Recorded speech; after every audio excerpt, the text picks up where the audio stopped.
দর্শক পাঠক দেখছেন সকাল সন্ধ্যার প্রতিদিনের আয়োজন কি খবর বার্তা পক্ষ থেকে আপনার সঙ্গে আছি সিরাজুম মুনিরা।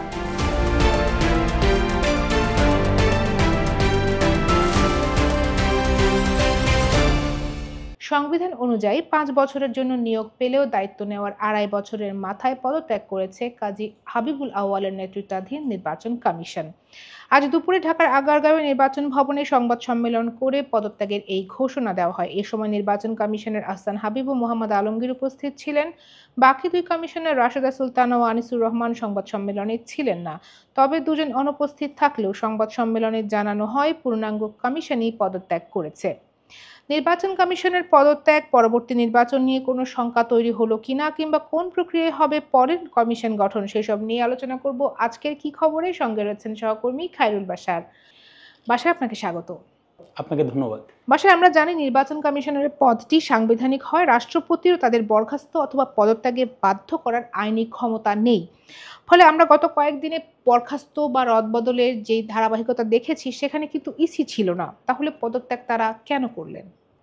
গত 5ই আগস্ট রাজনৈতিক পট পরিবর্তনের পর থেকেই বিভিন্ন জায়গায় এরকম পদত্যাগের হিড়িক ছিল।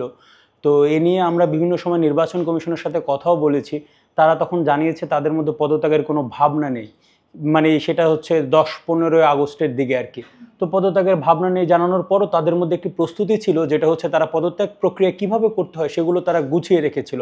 তো সম্প্রতি গত সপ্তাহে রাষ্ট্রপতির সাথে সিএসির ফোন আলাপের একটি তথ্য আমরা পাই বিভিন্ন সূত্রের মারফত, এবং সেখানে রাষ্ট্রপতি তাদেরকে পরামর্শ দেয় যে পদত্যাগ করার।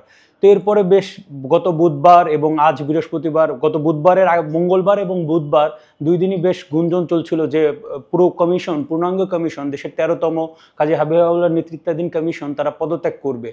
তো পরবর্তীতে গতকাল আমাদেরকে জানানো হয় যে আজকে একটি সংবাদ সম্মেলন করবে তারা, এবং সাংবাদিকদের সাথে মত বিনিময় করবে। সেই সংবাদ সম্মেলনে এসেই সিসি কাজী হাবিবুল আউয়াল পদত্যাগ করেন এবং তার পদত্যাগ পত্রটি সচিবের কাছে জমা দেয়। সচিব সেটা রাষ্ট্রপতির কাছে পৌঁছে দেবে, এবং যেটা আজকে সকালবেলা নির্বাচন কমিশন তারা একটি তাদের কর্মকর্তাদের নিয়ে বৈঠক করে 11টার দিকে, এবং তারপরেই সাংবাদিক সম্মেলনে আসে। কিন্তু সেই কর্মকর্তাদের সাথে যে শেষ বৈঠক, সেইখানে 5 জন কমিশনারই উপস্থিত ছিলেন, কিন্তু পরবর্তীতে যে বিদায়ী সংবাদ সম্মেলন ছিল তাদের, সেখানে 2 জন নির্বাচন কমিশনার উপস্থিত ছিলেন না। তারা হচ্ছে নির্বাচন কমিশনার আনিসুর রহমান এবং নির্বাচন কমিশনার রাশেদা সুলতানা।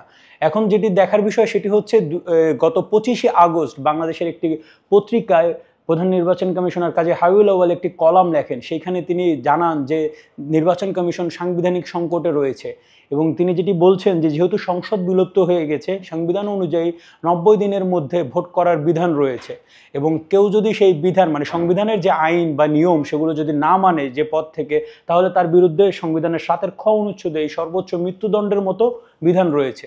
তো এই জিনিসটা তিনি একবার পত্রিকায় কলামে লিখেছেন।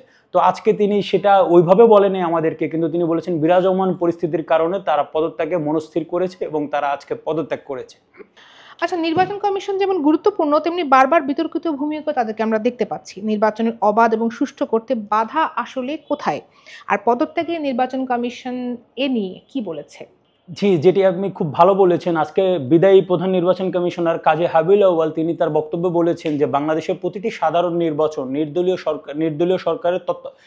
সরকারের অধীনে এবং তত্ত্বাবধায়ক সরকারের অধীনে হওয়ার কথা তিনি বলেছেন, মত দিয়ে গেছেন।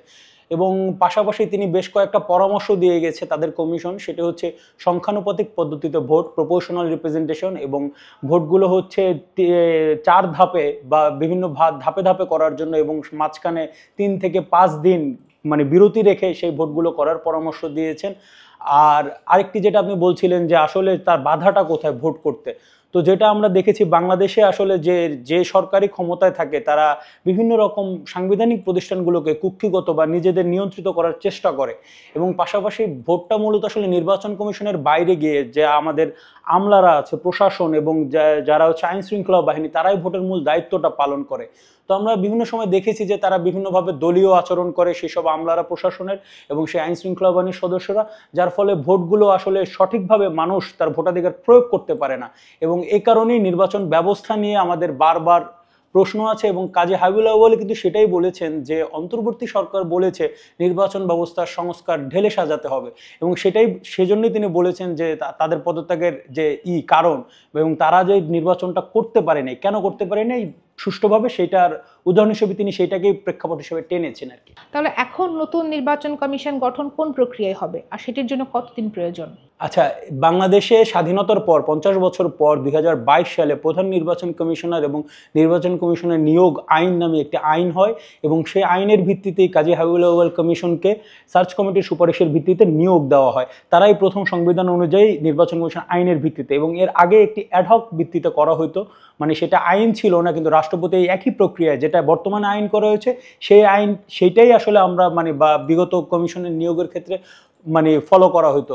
তো আমরা যদি একটু পিছনে তাকাই, গত একাদশ সংসদ নির্বাচন যারা করেছে কে এম নুরুল হুদা নেতৃত্বাধীন কমিশন, তারা 2022 সালের 14 ফেব্রুয়ারি দায়িত্ব থেকে অবসর নেয়, এবং বর্তমান কমিশন তখন এই আইন নিয়ে প্রশ্ন ওঠে দ্বাদশ সংসদ নির্বাচনের আগে। বর্তমান কমিশন কিন্তু দায়িত্বভার নেয় ফেব্রুয়ারির 27 তারিখ।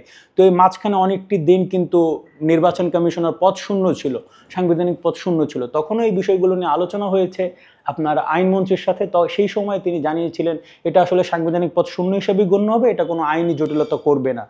আর বাংলাদেশের সংবিধান অনুযায়ী নির্বাচন কমিশনের যে দায়িত্ব, সেটি হচ্ছে আপনার জাতীয় সংসদ নির্বাচন করা, রাষ্ট্রপতি নির্বাচন করা, নির্বাচনী যে সংসদীয় এলাকা থাকে সেই সীমানাগুলো নির্ধারণ করে দেওয়া, ভোটার তালিকা প্রণয়ন করা। তো এর পাশাপাশি তারা হচ্ছে স্থানীয় সরকারের অনুরোধে স্থানীয় সরকার ভোটগুলো করে থাকে, কিন্তু এটা তাদের সাংবিধানিক বাধ্যবাধকতা না। তো সেই ক্ষেত্রে বর্তমানে যেহেতু একটি অন্তর্বর্তী সরকার আছে, তারা এখন পর্যন্ত এই বিষয়ে কোনো মন্তব্য করেনি যে আসলে ঠিক কবে নির্বাচন কমিশন গঠন করবে। যেহেতু সাংবিধানিক বাধ্যবাধকতা এখন নেই, সামনে রাষ্ট্রপতি নির্বাচন বা সংসদ নির্বাচনের আলাপটা আসছে না, তাদেরকে সংস্কারের জন্য বেশ সময় দিচ্ছে।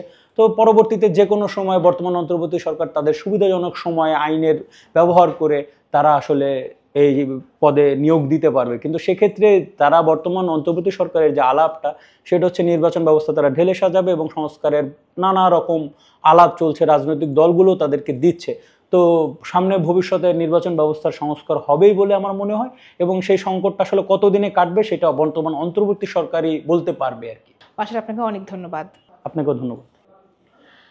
দর্শক, এবার জানাবো টুকরো কিছু খবর। তীব্র ছাত্র গণ আন্দোলনের মুখে ক্ষমতাচ্যুত শেখ হাসিনার বিষয়ে ক্ষুব্ধ প্রতিক্রিয়া দিয়েছেন অন্তর্বর্তী সরকারের প্রধান উপদেষ্টা ডক্টর মোহাম্মদ ইউনূস।